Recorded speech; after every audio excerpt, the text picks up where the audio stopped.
जैसन लईकी पमुत दे बरे भले 5,000 दे के सूत ले बरे तोरा खूब सूरती पमुत दे बरे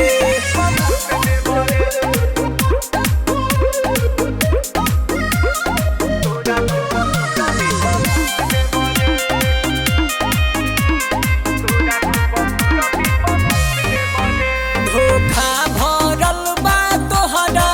सगर खून में नुरे रहेले हरदम मजे के जुनून में नुरे रहे लागल अगिया बुताइली हले आपन सगरो इज्जतिया डुबाइली हले नाम हंसैले काम ऐसन कैले घर धान कूट ले बरे भले 5,000 दे के सूत ले बरे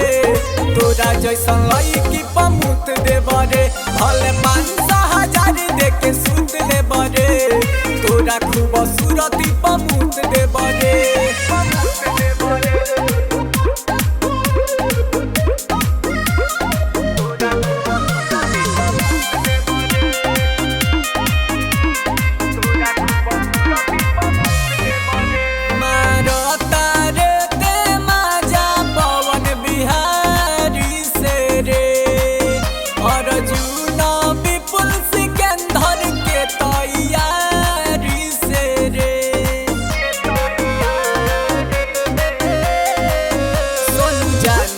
खिलाड़ी बड़े हई 10 गो लइकन के पार बड़े